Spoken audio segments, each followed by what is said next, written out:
na masaktan sa kanyang buhay? Sino po sa inyo ang hindi po nasubukan na ma-hurt ng kaibigan, ng asawa, ng mga taong pinagkakatiwalaan po natin? Ang sabi po ni C.S. Lewis na kanyang sinulat, forgiveness is a very beautiful word until it happens to you. Kaya nga po, yung pong pagpapatawad ay napakaganda pong pakinggan, napakadaling sabihin na magpatawad. Pero paano po kapag ikaw mismo sa'yo ginawa ang isang bagay na masakit? Kaya mo bang magpatawad? In our lifetime, either we offend someone or someone will offend us. Either we hurt someone or others would hurt us. So, nasasaktan po tayo kapag meron po tayong naririnig ng mga sinasabi tungkol sa atin. Siyempre, kung masakit, Kung minsan po, pabiro. Pero alam po natin na may katotohanan minsan sa mga biro. Kaya tayo po ay nasasaktan. Someone criticize us. Someone purposefully said something against us, slandered us, talked behind our back, or took advantage of us, lalo na po sa mga tao na tinutulungan po natin. At kung minsan yun po ay namumuo sa atin bilang tinatawag na resentment. Maaring hindi mo ito sinasabi sa iyong bibig. Subalit, sa tagal po ng panahon o sa dami po ng mga pangyayari, kung minsan di mo napapansin na ito po pala ay namumuo sa iyong puso. At ang Holy Spirit lang po ang pwedeng magpakita sa atin na meron pala tayong spirit of unforgiveness. Hindi pa pala tayo nakapagpatawad. Meron palang bitterness sa ating mga puso. Kaya every time na mababanggit ang pangalan ng taong nakasakit sa atin, or every time na maaaring makita mo siya ay nagbabagong yung countenance, it's because meron pa po pala tayong spirit of unforgiveness. Alam niyo po, sa Christian attitude sa ating pong mga natalakay, parang napakadali lahat, di ba? Yung mga nabanggit ng mga nauna. Subalit ito pong bagay na ito ay itinuturo po sa atin ng Panginoon dahil alam po niya na kapag wala po ang word na ito, hindi po magtatagal ang ating pong fellowship. Wala po tayo sa church. No? Because we usually hurt those we love and those we trust. Diba? Ang madali po makasakit sa atin, yung mga malalapit sa atin. Kaya nga po, yung ngipin, diba? Nakakagat niya yung dila. Kasi nga, sila po yung magkalapit. Ganon din po ang nangyayari sa atin. So sabi nga ng kasabihan, people we love the most usually hurt us the most. At bilang mga anak po ng Panginoon, nais po niya at kalooban po niya, na tayo po ay mamuhay ng payapa. Dahil alam ko po, walang kapayapaan sa puso kapag meron po tayong nasaktan, tama po ba? At meron din pong nakasakit sa atin na hindi po natin itinama or itinuwid. So doon po sa disciples prayer, I call it disciples prayer, not Lord's prayer, kasi ang Lord's prayer po ay matatagpuan sa John chapter 17. Subalit ang disciples prayer, ito po yung tinuro ng Panginoong Jesucristo sa kanyang mga disipulo. Yung pong Ama namin, sumasalangit ka. I call it the disciples prayer. Doon po sa Matthew 6:12 or doon sa Luke chapter 11 verse 4, ang sabi niya, forgive us our sins, just as we forgive those who sin against us. So yun pong panalangin na yun ay isang pattern na sa paghingi po natin ng kapatawaran sa Diyos, kinakailangan po marunong din po tayong magpatawad. Kasi ang dali nating humingi ng tawad sa Diyos sa ating mga kasalanan, pero ang sabi po, gaya ng pagpapatawad namin sa lahat po ng nagkakasala sa amin. So at sa atin pong teksto kanina na nabasa, doon po sa scripture reading. Nabasa po natin yung Matthew chapter 18, verses 21 to 35. At kung meron po kayong Biblia, ito po yung ating pinaka-text sa araw na ito. At ito po ay patungkol sa pagpapatawad, yung forgiveness na tinatawag. At ang parable na ito, nabanggit ko po sa inyo na ang parable, a parable is an earthly story with a heavenly meaning, no? So, ito pong parable na ito ay nag-iisa lang. Makikita lang po ito sa Book of Matthew. May mga parables po na paulit-ulit natin makikita sa Gospels. Subalit ang parable po na ito ay nag-iisa. Dito lang po siya matatagpuan sa aklat ng Matthew.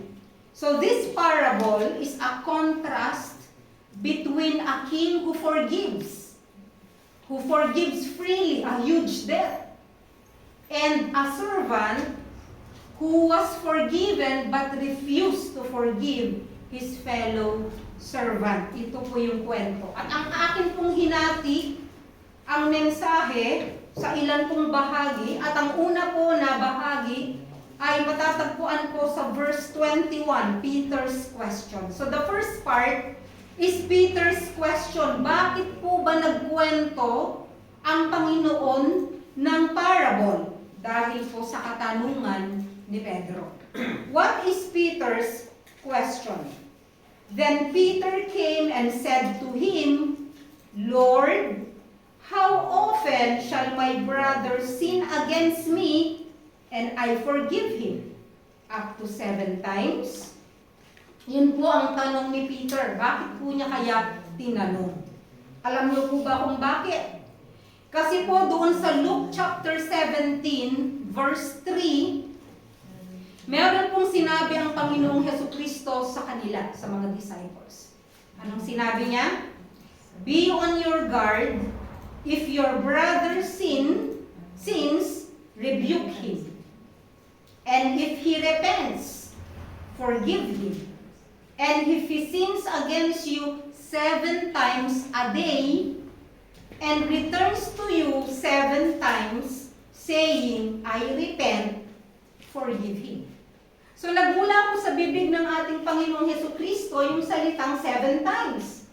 Na kung sa loob daw ng isang araw nagkasala ang iyong kapatid ng 7 beses sa iyo, ay patatawarin mo din siya ng 7 beses. But actually, yung word na 7 po, ang ibig kong sabihin nito is a word of completion. Ibig sabihin, wala po itong limit. And so Peter asked Jesus. Sabi niya, Panginoon, gaano mo kadalas ako magpapatawad sa akin pong kapatid na nagkasala sa akin 7 beses? Is it 7 times? Mapansin po natin yung salitang brother. Nakita niyo po yung brother, hindi enemy. No? So, nangangahulugan po na meron pong intimate relationship dun sa tao na makakasakit sa'yo in the future, o yung tao na pwede kang masaktan. It implies intimacy, friendship, and relationship. And most of all, brotherhood in Christ. Kasi kapatid no? Maaaring nagtanong si Peter, baka mamaya meron siyang isang kapatid dyan na laging nagkakasala sa kanya, or maaaring isa sa mga disciples nakasakasama niya araw-araw, baka nakadalawa or 3 na siyang kasalanan sa kanya, at sinabi niyang, Panginoon, pwede ko na ba itong suntukin? O patatawarin ko po pa ba ito? Kapag nagkasala pa siya sa akin? Okay. So here, Peter asked the question, how often? What are the limits? Parang humihingi siya ng limit Ano ang limitasyon ng pagpapatawad ko? How much? Alam niyo po ba na noong 1st century or during the ancient world, the rabbis taught that you can forgive 3 times. 3 beses ka lang palang magpatawad. And that is in the rabbinical teachings. Nakuha po nila ang teaching na ito doon po sa Amos chapter 1 na nagpapatawad ang Panginoon ng 1 beses, 2 beses, 3 beses. So, nilagyan po nila ito ng doktrina, kaya tinuturo po ng mga rabbi na hanggang 3, strike 1, okay ka pa. Strike 2, okay ka pa. Strike 3, okay ka pa. Pang-4, ikaw nang i-strike ko. No.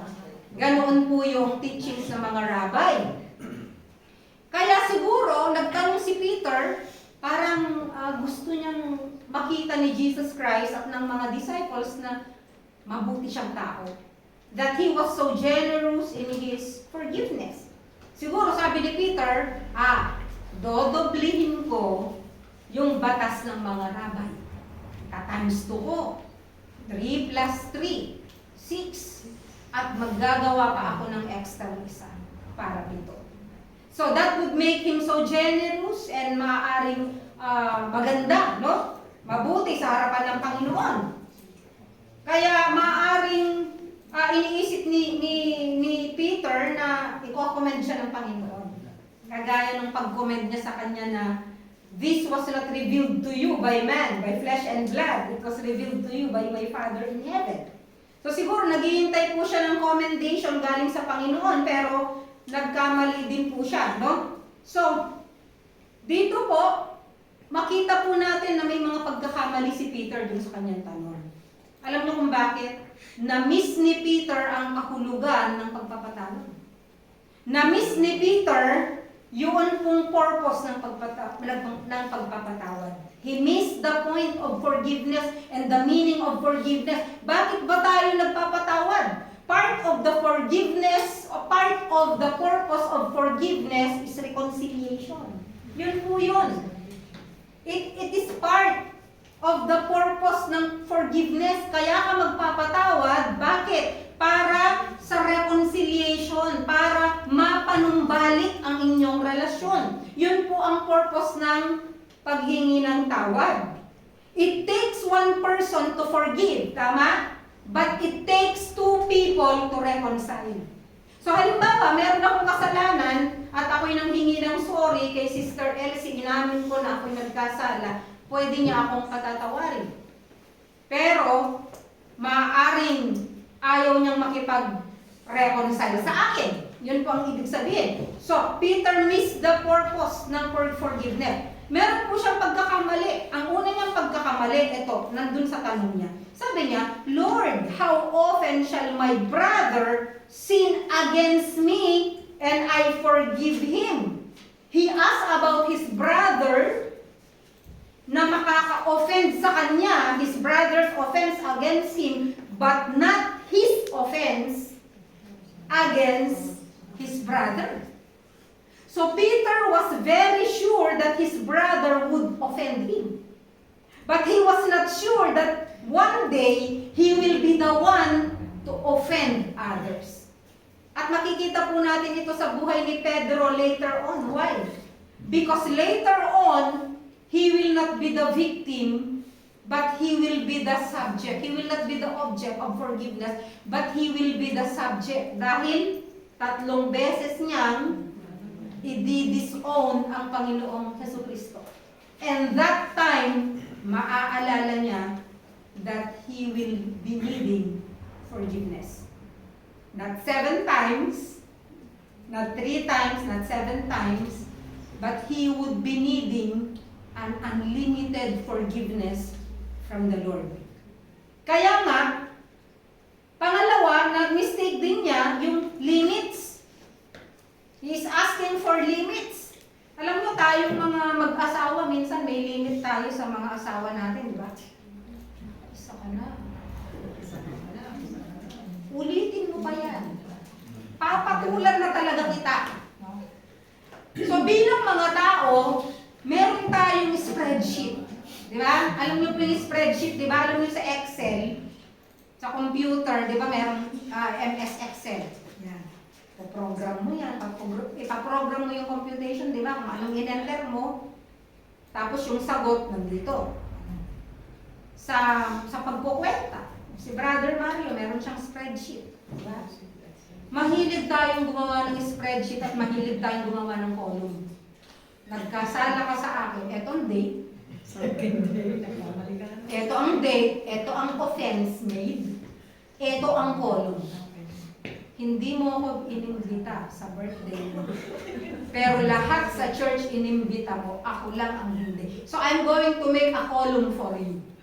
Okay, Joanne. Meron akong nabalitaan na sinabi mo na hindi maganda sa akin. Kailan? Last week. Maaaring hindi natin isinusulat, pero sa isip natin, at the back of our minds, meron tayong spreadsheet, may columns tayo. At ang number 1 sa column natin, ang asawa natin. Tama? Bakit? Isa lang yung pangalan niya sa column, pero kulang ang space sa offense at sa date. Di ba? Many times, ang taong malapit sa atin, sila po ang mananakit sa atin.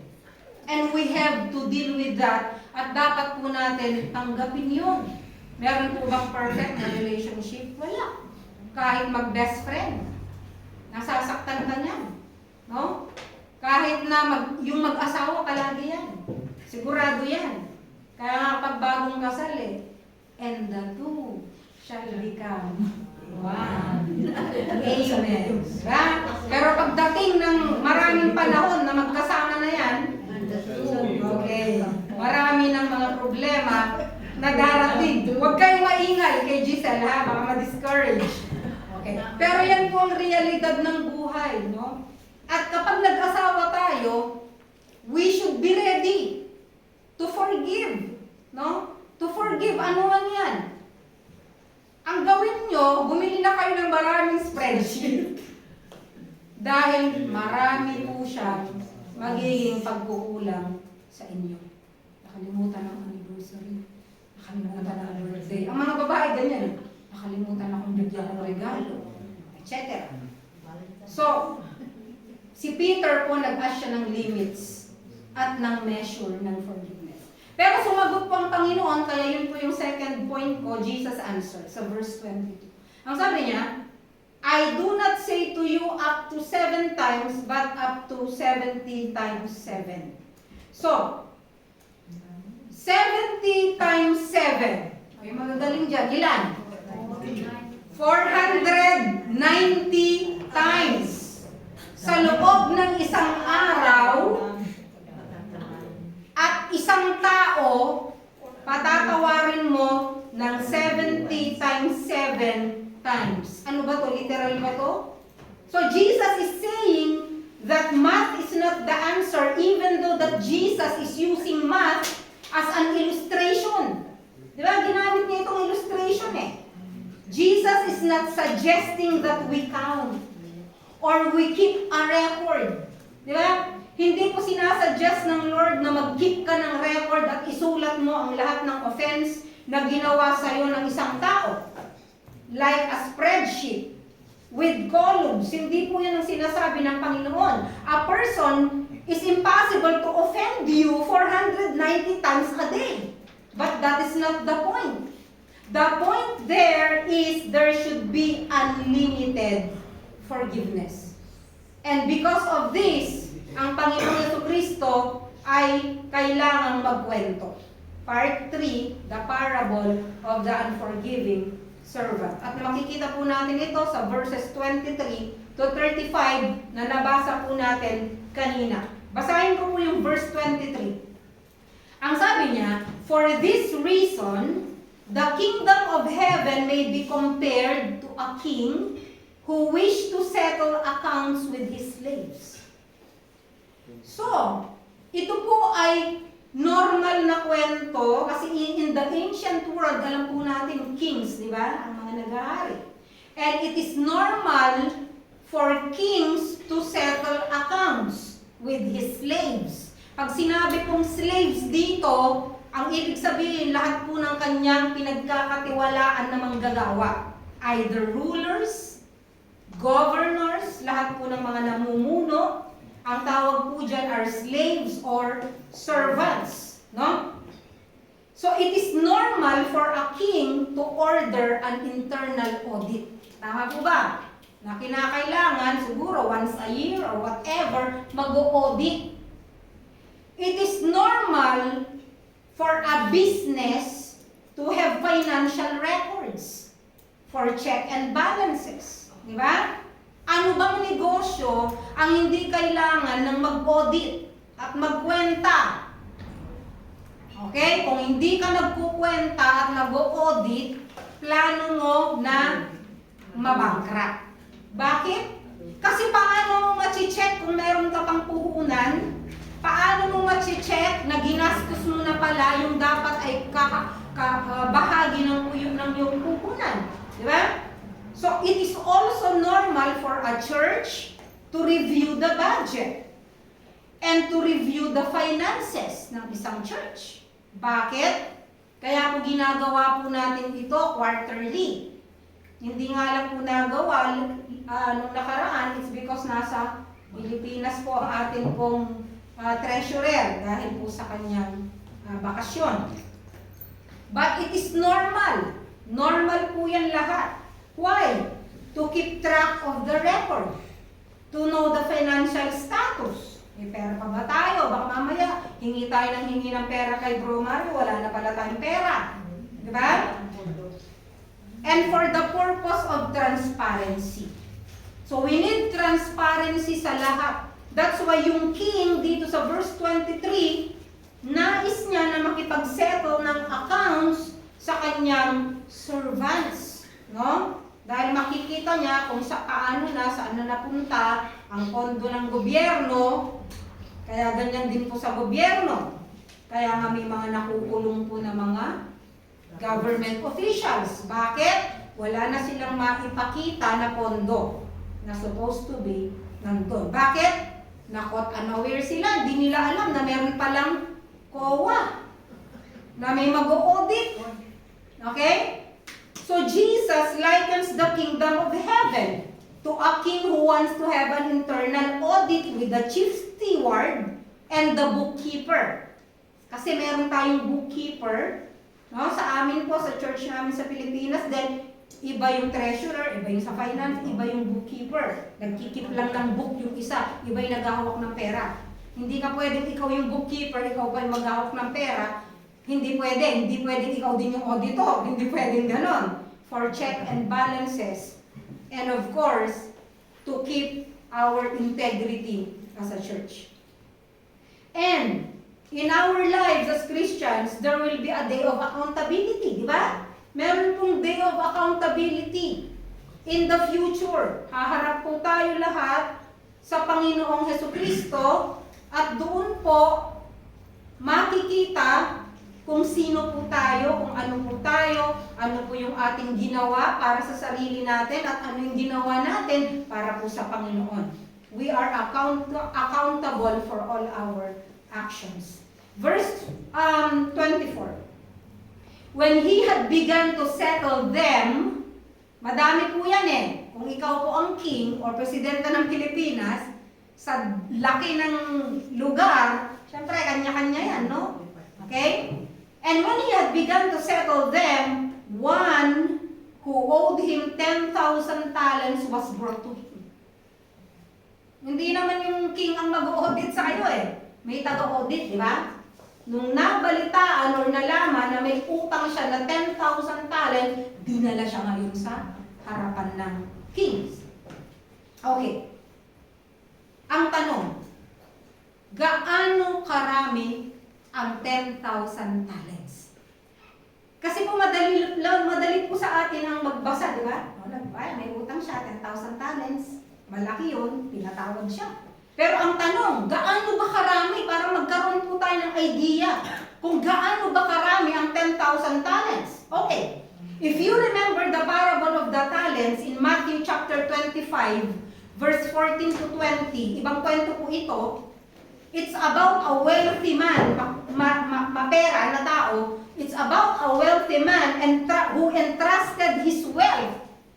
In-entrust niya yung kanyang buong kayamanan sa tatlong servant niya. At pumunta po siya sa journey. Naglakbay siya ng matagal na panahon. Kanino niya iniwan ang kanyang mga ari-arian? Remember, lahat po ng kanyang wealth, lahat yun iniwan niya sa tatlong servant. Ano po yung iniwan niya? One, servant received how many talents? 5 talents. 5 talents. Another received 2 talents. And one received 1 talent. At yun po ang kabuuan ng kanya pong kayamanan. And he was a very wealthy man. Kung susumahin mo, 8 talents lang to. It means that a talent is a large sum of money. A talent actually is an ancient measure of weight for gold and silver. Hindi po siya pera, kundi ito po ay yung bigat. No? It is a weight of gold and silver. In Exodus chapter 38, verse 24, we can see that 29 talents of gold were used for the construction of the sanctuary. Gaano kalaki ang templo at gaano kalaki ang sanctuary. At sinabi po ng Exodus na 29 talents of gold ang nandoon. No? 29 talents yun na, hindi 1,000. And sa akin pong pagre-research, according to New Nave's Topical Bible, one who possesses 5 talents of gold or silver was a multi-millionaire by today's standard. And other scholars say that a talent is equivalent to 20 years or more of wages for the common worker. So lahat ng pinaghirapan mo, it means a talent is a lifetime of savings. But of course, it is subjective because it depends kung ilang pera or magkanong pera ang kinikita mo. Di ba? O tayo, manggagawa lang tayong ordinaryo, iba yung sa'yo. Mas marami yung talents mo. Pero ganun po karami ang talent. According to an article written by Mary Fairchild, 10,000 talents is at least 60 million denarii. Kung ano po ang utang ngayon ng United States, ganun po karami at it will amount to trillion actually. Para po maliwanagan natin ng maayos, no? King David donated 10,000 talents for the building of the temple. Diba? Nabasa niyo sa Chronicles? Marami siyang i-donate. No? And in Esther chapter 3 verse 9, Haman offered the king of Persia 10,000 talents to wipe out all the Jews. So the servant in the parable owed 10,000 lifetimes of money, 10,000 talents, which is equivalent to 10,000 lifetimes. How is it possible for him to owe that large amount of money? Saan niya ito ginamit?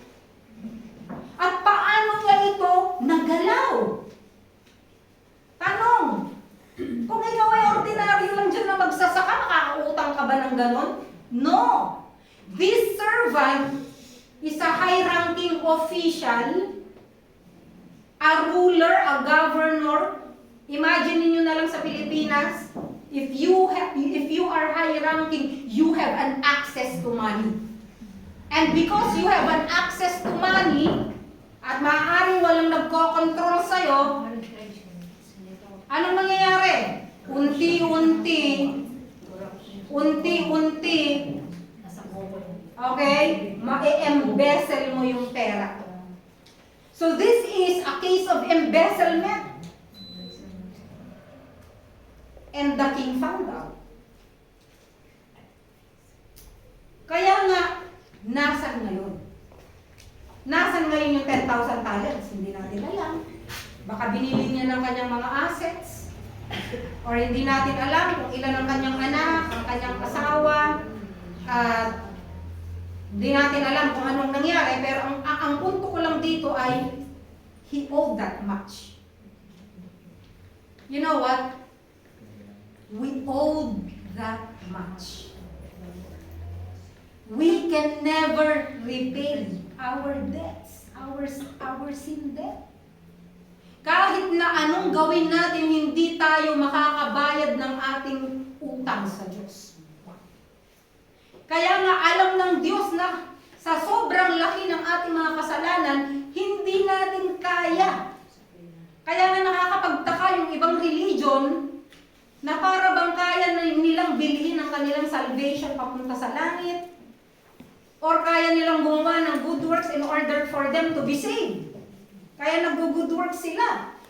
But there is no amount of work, money, donation, good works that can pay all your sin debts. Kaya dito, balik tayo sa kwento.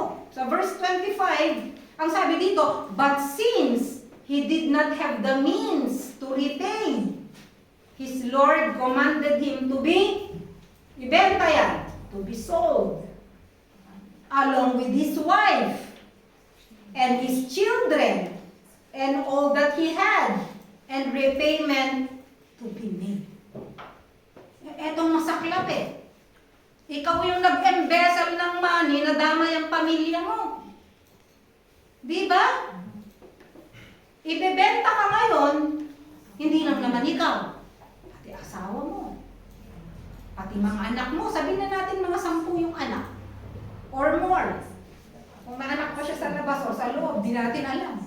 Pero lahat ng kanyang ari-arian, lahat ng kanyang mga anak, kasama po na sila po ay ibebenta, no? Hanggang sa sila po ay makabayad. Verse 26, so the slave fell to the ground and prostrated himself before him, saying, have patience with me, and I will repay you everything. Sa ibang translation, all. Either the servant was lying or nagsasuffer siya ng delusion. Paano mo babayaran ang ganito kalaking amount? But he prostrated before the king and said, have mercy! Patawarin mo ako sa aking mga kasalanan. Babayaran kita. Sabi niya, everything. Is it possible? No. Pero sa verse 27, makita po natin kung gaano po kabuti ang king na ito. Praise the Lord, may king pala na mabuti. Alam po natin, ang mga kings hindi mabuti. Di ba? And the Lord of that slave felt compassion. Anong ginawa niya? Dalawang bagay ginawa niya. He released him. Pinalaya. And forgave him the debt. Pwede kang maawa, di ba? Sabihin, okay, hulug-hulugan mo. Kayong lahat ng pamilya mo, magtrabaho kayo, hulug-hulugan. Pwede naman yun, di ba? Pero ang ginawa ng king, ang sabi niya, he released and forgave all. Ilan yung all? 10,000 talents. Grabe! Kung ako siguro napatawad ng ganito karami na pera, magtatatalon ako. Alam mo yun? Siguro lahat ng ari-arian ko at assets na pamimigay ko sa mga kapwa ko na makikita ko sa sobrang tuwa.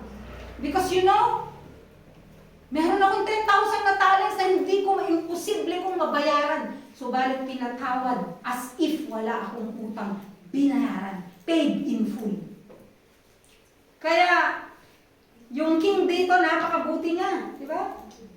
Pero ano po ang response niya? Did it make him more kind? Did it make him more compassionate and more grateful? No.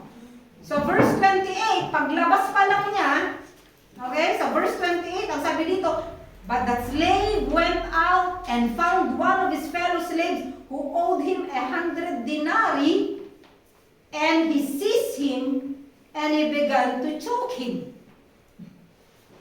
Hindi lang siya naningil. Bayulente pa siya. Agad niyang nakita, ang sabi niya, he choked him. Sinakal. Bayaran mo ako ngayon. Sabi niya, pay back what you owe. And take note, doon sa verse 29, i-compare niyo yung verse 26 doon sa verse 29. So his fellow slave fell to the ground and began to plead with him, saying, have patience with me, and I will repay you. Pareho? Yeah. Pareho. Pero sa verse 30, and he would not. Verse 30, but he was unwilling. And he went and threw him in prison until he should pay back what he was owed. Paano ka makakabayad kung nandun ka sa kulungan? Diba? Here we can see two debts. Nakita niyo yung unang utang? 10,000 talents. Yung pangalawang utang? 100 denarii. The first debtor owed 10,000 talents, a debt which is impossible to pay. The debt was so huge, it is impossible to pay even for 10,000 lifetimes. But the king, because he was moved with compassion, released him and forgive him of all his debts. Kaya yung pangalawang debtor, meron siyang utang na 100 denarii. And how much is 100 denarii? Ilan ang sweldo sa isang araw? 1 denarii, 1 denarius. Diba? Nakita natin to sa ibang kwento. Na ang sweldo pala ng isang manggagawa sa loob ng isang araw ay 1 denarius. Ibig sabihin, kung kayo ngayon ito, either 80 euro to 100 euro. Sa isang araw yon 1 denarii. Sa loob ng isang buwan, magkano ngayon yon? 30 denarii. Kung minsan nagiging 31. Di ba? Dahil nag-iiba ang month. So magkano yun? Magkano ngayon yung 100 denarii? More or less, 3 months salary. Is that possible to pay? Possible. Hulug-hulugan mo, mababayaran mo. Pero ano po yung reaction niya? Sinakal, pinakulong, na parang hindi siya pinatawad ng 10,000 talents. It is possible to pay. The same pleading, but different responses. And the result, punta tayo sa result. The result of unforgiveness, verse 31. Nakita po natin dito. So when his fellow slaves saw what had happened, they were deeply grieved and came and reported to their Lord all that had happened. So may nakakita doon sa kanyang hindi pagpapatawad at doon sa kanyang violent reaction. You know what? There are witnesses for our unforgiveness. Makikita yan ng asawa mo, ng anak mo, ng mga kaibigan mo, ng mga nakapaligid sa'yo. Makikita nila na ikaw ay taong hindi marunong magpatawad. And unforgiveness damages our testimony. Kasi bilang isang mananampalataya, pinatawad ka ng Panginoon sa laki ng utang mo at kasalanan mo, kasi hindi ka marunong magpatawad sa iyong kapatid. Tapos mababalitaan nila dito sa Rema, may nag-aawan, may nagsusuntukan, may nagsasampalan, may nagkukurutan, may nag-iisnaban. Anong klaseng testimony? So unforgiveness will damage your testimony. Ano pa? Ano pa ang resulta sa hindi pagpapatawad? Verse 34. Tignan natin yung nakalagay sa verse 34. Ang sabi dito, nagalit po ang king sa kanya. Sabi niya, "You wicked slave, I forgave you all that debt because you pleaded with me. Should you not also have mercy on your fellow slave in the same way that I had mercy on you?" Alam niyo po, ano bang pagkakaiba? We always need justice, di ba? Kailangan ko ng hustisya. Bakit? Justice, ano ibig sabihin? Yung nagawa sa'yo, kinakailangan mo ng hustisya. When someone offend you, you need justice. But you are not willing to give or extend mercy sa kanila kapag sila ay nagkasala sa iyo. Verse 34, unforgiveness brings us to captivity. Bakit? Anong ginawa doon sa hindi marunong magpatawad sa verse 34? And his Lord, this time he was not moved with compassion.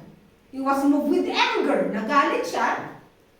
handed him over to the torturers until he should repay all that was owed him. Pinakulong, binigay sa mga tortures. So, unforgiveness brings us to captivity because unforgiveness is a self-imposed prison. Ikaw ang gumagawa ng kulungan mo para sa iyong sarili. When we do not forgive, we build walls. Instead of building bridges, aabutin mo yung tao na nagkasala sa'yo, you build walls. Sasarahan mo yan. Papaligiran mo yung sarili mo. Touch me na. No limitang here. Ha? Huwag mo akong salangin. O kaya maaaring sinasabi mo, I have forgiven this person. Pero deep inside of you, nag-build ka ng wall. Why? Hindi ko napapayagan na masaktan pa akong muli. That's why we build walls. Na hindi natin sinasadya o minsan. I will not trust this person again. Nagbibuild ka ng wall. So, it puts us into a prison. You know what? A prison of suffering. Because it is a heavy burden for the soul. Alam mo, sabi nga nila ang nagdadala, siya yung nabibigatan. Pag ikaw may dala ng isang sakong bigas, kanina may dala si Bro Mario, di siyang nabibigatan, kami na walang dala, hindi kami mabibigatan. Kapag dinadala mo yung burden ng unforgiveness, ikaw yung mabibigatan. What should you do? Dalawang bagay, i-release mo. Ito sabi ko, ayoko na itong unforgiveness na to. I will release you because it is making me suffer. Ikaw din ang nagsasuffer. Nakakatawa, may kwento daw sa isang bench, meron daw isang lalaki doon, inupuan daw yung bumblebee. Sabi niya, ano ginagawa mo? Inuupuan ko itong bumblebee because I think I am hurting him. You think you are hurting the bumblebee? The reality is, he is hurting you or it is hurting you. Inuupuan mo para mapipit siya. Ikaw, inakagat ka naman niya. Sino ang nasasaktan? Pangatlo, dun din sa verse 34, unforgiveness torments us. Alam niyo, pag meron kang hindi mapatawad, di ka makatulog. Tama? Research say that unforgiving people have a high rate of stress-related diseases. Disorders, cardiovascular disease. Totoo ito. Based on research, based on studies. Unforgiveness will give you cardiovascular disease, kaya biglang lalo na-atake ka, hindi mo alam na meron kang sakit sa puso. Depression and low immune system. Lagi ka nalang may nararamdaman. Masakit ang ulo mo, masakit ang ganito mo. Pero actually, ang root nun, hindi ka lang nagpapatawad. Hindi ka makatulog, may insomnia ako. Pakipag-pray naman ako. Kahit gaano ka namin ipag-pray, kung hindi ka marunong magpatawad, hindi ka makakatulog. Because you know what? Meron tayong responses sa hurt. Di ba? Sino sa inyo nasaktan na dito? Lahat tayo. Wala akong kasama. Okay. Nasaktan na ako. Di ba? But we have different responses to hurt. Di ba? Number one, ignore. At yung mga martir. Di ba? They ignore. Hayaan na lang. Bayaan na lang. Patawanan na lang. Ignore it. Anong sabi ng Bible? The Bible is not teaching us to ignore. Anong sabi sa Matthew chapter 18, verse 15? Ang sabi niya dito, if your brother sins, kapag nagkasala sa iyo ang iyong kapatid, take note, kapatid ito, ibig sabihin, close kayo. There is a relationship here. Hindi sinabing if your enemy sin against you. Okay? If your brother sins, go and show him his fault in private. Kapag nagkasala sa iyo ang kapatid, ang sabi niya, puntahan mo. Ikaw palang lalaki. Ipakita mo yung kasalanan niya. Alam mo, nagkasala ka sa area na to. In public, para mapahiya siya? No. In private. Yan ang sabi ng Panginoon. In private, if He listens to you, you have won your brother. Praise the Lord. Di ba? Ganun yun. Ang problema verse 16 if He does not listen to you, take one or two more with you, so that by the mouth of 2 or 3 witnesses, every fact may be confirmed. Magsama ka ng dalawa. Bakit? Para may witness. Kasi pwede kang balik-baligtarin yan Ay, sabi kasi niya, ganyan. May dinamay ka pa. So maganda palaging may witness. By the mouth of 2 or 3 witnesses, every fact may be confirmed. Verse 17, if he refuses to listen to them, tell the church. Ito na yung discipline ng church. Ayaw magpa-areglo, ayaw magpa-ayos, ayaw umamin, dalhin sa church. Pag sinabing church, lahat po ng mga believers. Anong sabi dito? But if he refuses to listen even to the church, let him be to you as a Gentile and a tax collector. Ituring mo siyang hentil. Ituring mo hindi siya kapatid. Excommunicate. Kasi, kung kapatid ka, kung bahagi ka ng pamilya na naisin mo na ma-restore ang relationship sa loob ng pamilya, tama? Kaya sa pamilya, pag nagkasala ang anak, andiyan ka lagi. Pag babalik ang anak mo, hindi mo sasabihin na, huwag ka nang pabalik din, no? Sinasabi lang natin yan sa bibig, pero babalik. Tatanggapin pa rin natin sila, tama? Same in the church. Magwala ang kapatid, mabalitaan ang kapatid, ganito ang ginawa, kapatid mo pa rin yan. But, there should be repentance. Meron dapat repentance. Pag sinabing repentance, tunay kang nagsisisi dun sa ginawa mo. At ang repentance ay ilang degrees? 180 degrees. Hindi 360. Babalik ka sa dati. So, ganun po yung sinasabi ng Bible, do not ignore. Sometimes you ignore, yan na lang. Ano nangyari? Akala niya, okay yung kanyang ginagawa, ini-ignore Tama? Okay? Halimbawa, sinagot ako ng pabalang ng anak ko, that's not okay. Hindi ko dapat ignore yun. Bakit? Pag in-ignore ko, na sumagot siya ng pabalang, uulitin niya yun. Baka pag isang araw, napuno ako kung anong magawa ko, di ba? So, ang unang gagawin mo, don't ignore but show him.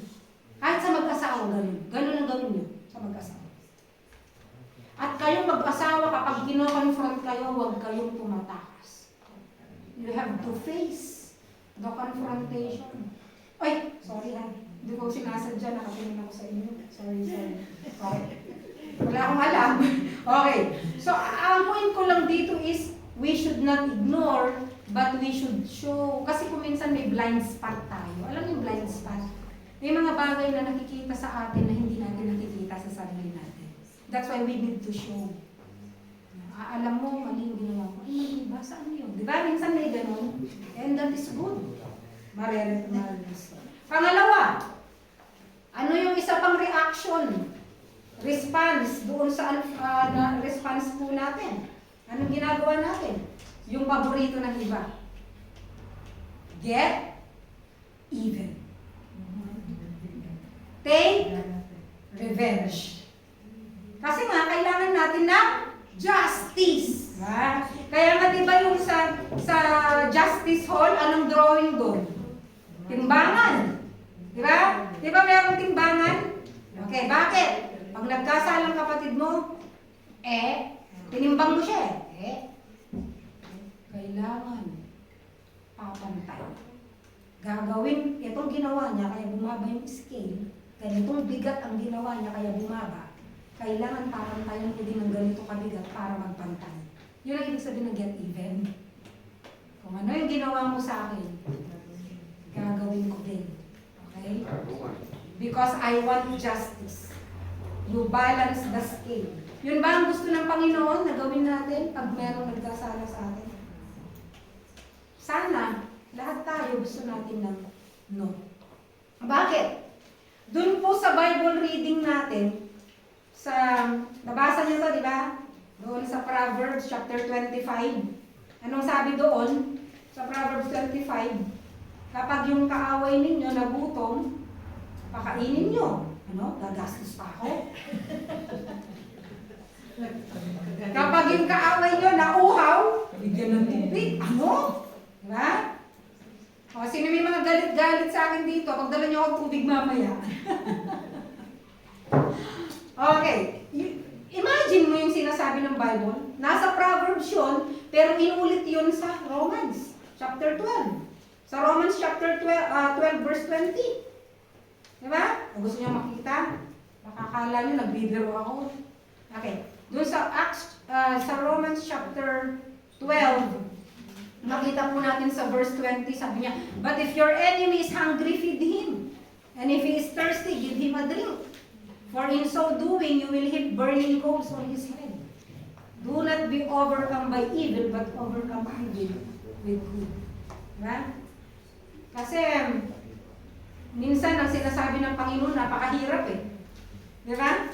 Kagaya na lang ng pagpapatawad. Walang limit ka dapat magpatawad. Diba?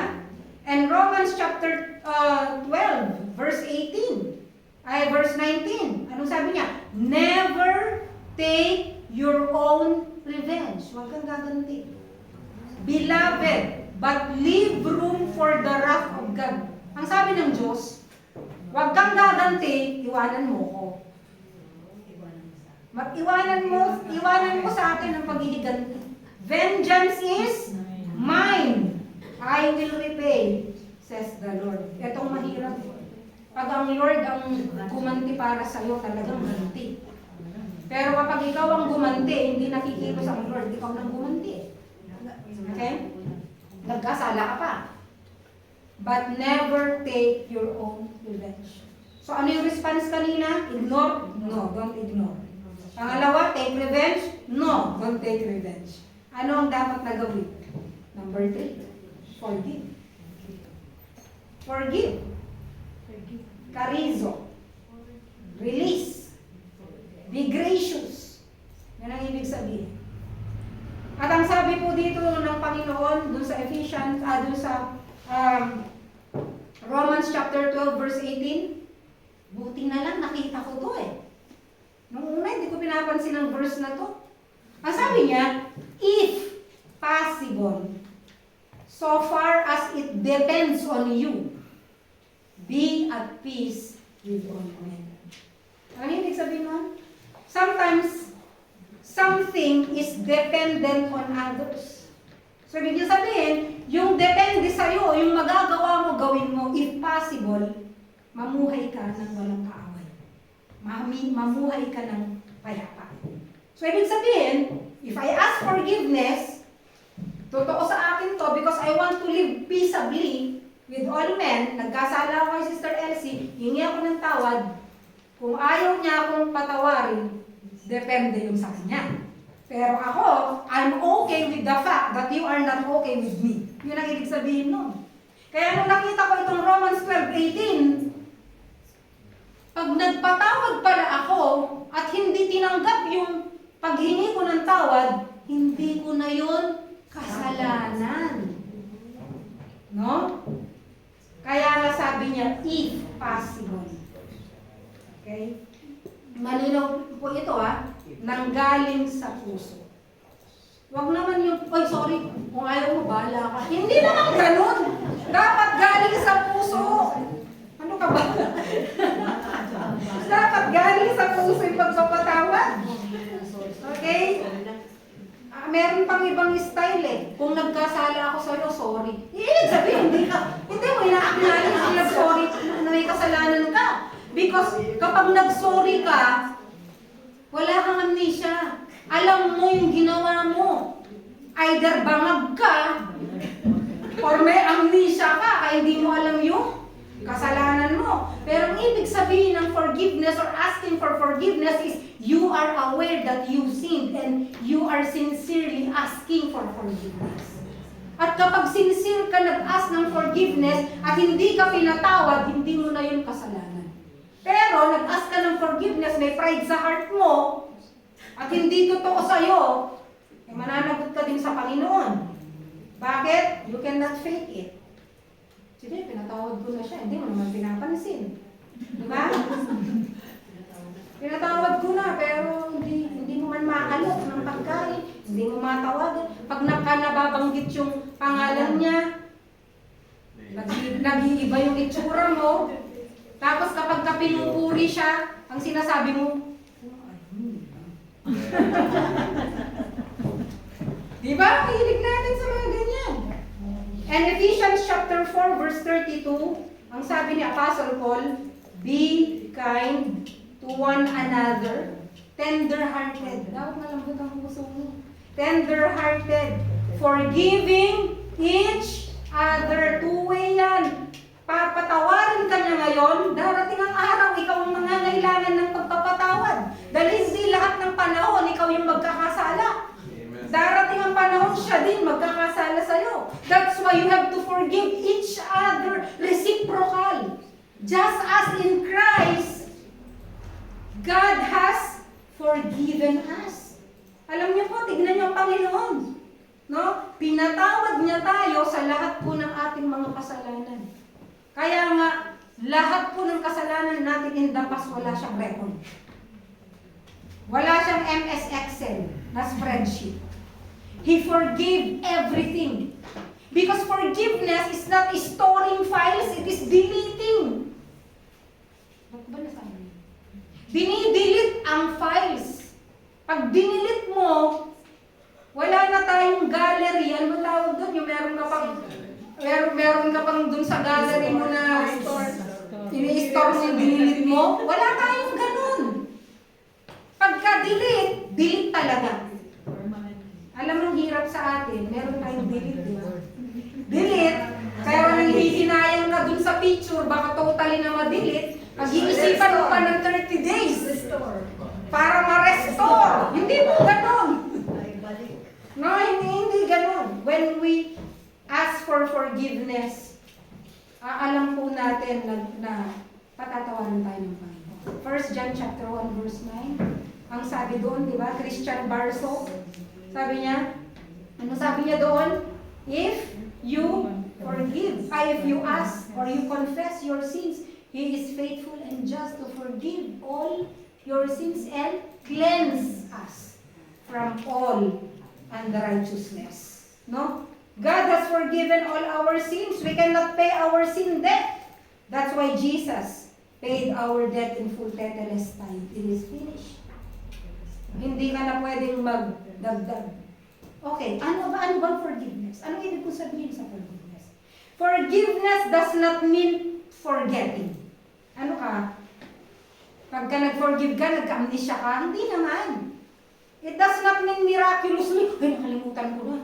Hindi. May mga importanteng bagay sa buhay mo na maaalala mo. Tama? Okay? Pero, the pain is no longer there. Forgiveness does not mean forgetting. Forgiveness does not mean pretending that you are not hurt. Kasi kailangan mo magtotoo sa sarili mo na nasaktan ako. Okay? Ginagaw mo yung boyfriend ko. Purihin ang Panginoon, ginagaw mo ang boyfriend ko. Okay. Diba? Forgiveness does not mean that what happened to you was not evil or terrible. It does not mean you condone the sin. Hindi mo sinasabi, okay lang yan. No, it's not okay. Plastic ka kapag sinabi mo okay, hindi okay. Sino ba naman ang masasaktan na sabi mo, okay, ano ka? Masochista? Okay? O merong sadista, may masochista, yung natutuwa siya na nasasaktan siya. No? Forgiveness does not mean people should not be held accountable for criminal actions. Okay? Nag-embezzle siya ng large amount of money, hinatulan sa korte, nag-estafa siya, pumatay siya, hinatulan siya sa korte, kailangan niyang makulong. Kailangan niyang makulong. Nagets niyo? It does not mean you have to get away Forgiveness is pinapatawad na kita, but the consequences are there. Okay? Andyan yung consequence ng atin pong mga kasalanan. Okay? But God has forgiven us. Forgiveness is a voluntary. Uy, patawarin mo na ako. Walang ganun. It is a voluntary, intentional choice to release someone from a debt that they have to pay. Because every time a person hurt us, nagkakaroon sila sa atin ng emotional debt. Why? Nasaktan ang damdamin ko. Sinaktan mo ang puso ko. Tinagtad mo ng martilyo. Ano ba sabi niya? Okay? So, ibig sabihin, sinaksak mo ng kutsilyo lang. Okay?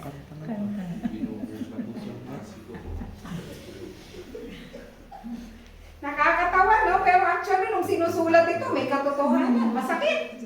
No? Sinaktan mo yung puso ko, no? But, if you forgive, ibig sabihin, manggagaling po sa puso. Meron akong itatanong sa inyo na dalawa. Ang una kong tanong ay, have you experienced God's forgiveness in your life? Lumapit ka na ba sa Panginoon, sa iyong buhay, and have you asked the Lord to forgive you and to cleanse you from all your sins? If not, kung hindi pa, pwede mong hilingin ngayon, mamaya, sa bahay. Habang ikaw ay nananalangin, habang ikaw ay nag-worship, mahalaga na humingi ka ng tawad, tanggapin siya sa iyong buhay. Pag nag-ask ka ng forgiveness, it means handa kang talikuran. Yun po ang pag-aas ng forgiveness. Handa kang talikuran ang lahat ng iyong hindi magandang ginagawa. At pangalawang tanong, is there someone in your life that you need to forgive? Kung magiging honest lang po tayo sa ating mga sarili, alam po natin sa ating puso na meron po tayong mga tao na maaaring nakakulong pa dito sa heart natin. And we have to release them. Alam niyo minsan, nagpipreach si Bishop noon sa Pilipinas. And the same question, meron siya sinabi, yung kanyang topic is about forgiveness din. So meron din siyang tanong na meron ka bang hindi pa napatawad sa iyo? Sabi ko sa sarili ko, I don't need this message kasi wala naman akong hindi pinatawad. Lahat pinatawad na. But you know what? Merong ipinakita ang Holy Spirit sa akin na meron pa pala akong hindi napatawad. Napatawad ko sa bibig pero sa puso ko, hindi ko pa pala napatawad. And that moment, may pinakita ng Holy Spirit yun sa akin. Kasi unless nabuksan ng Holy Spirit ang yung spiritual senses, hindi mo makikita.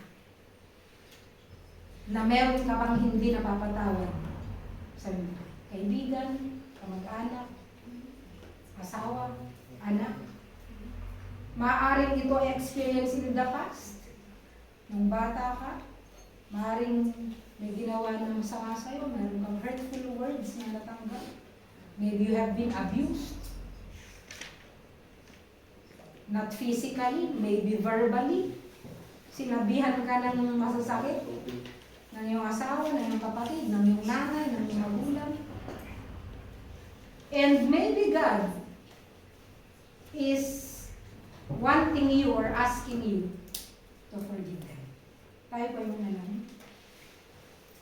Mga namin, marami pong salamat. Salamat po sa kapatawaran na binigay niyo po sa amin. Sa sobrang dami, sa sobrang laki ng aming pagkakautang, minahal niyo kami, tinanggap niyo kami, kahit nakita niyo po na marami po kaming character flaws. Nakita po ninyo, Lord, na araw-araw sa amin pong isip, sa aming salita, sa amin pong kilos, kami po ay nagkakasala sa inyo. At hindi po kayo nagbibigay ng limit or measure na inyong kapatawaran sa amin. You forgive us again and again, Lord. At napakalaki po ng iyong pag-ibig sa bawat isa sa amin. And Father, sa oras na ito, saliksikin niyo po ang aming mga puso.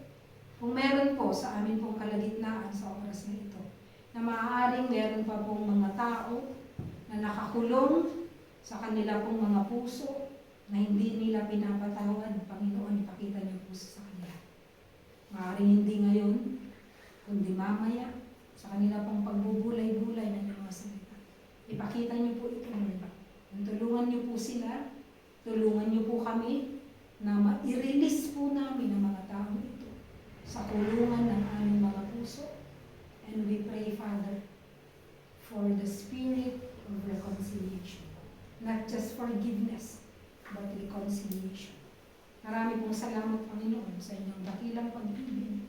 Tulungan niyo po kami na maging handa magpatawad sa lahat po ng nagkakasala o magkakasala sa amin. Sa pangalan ni Jesus.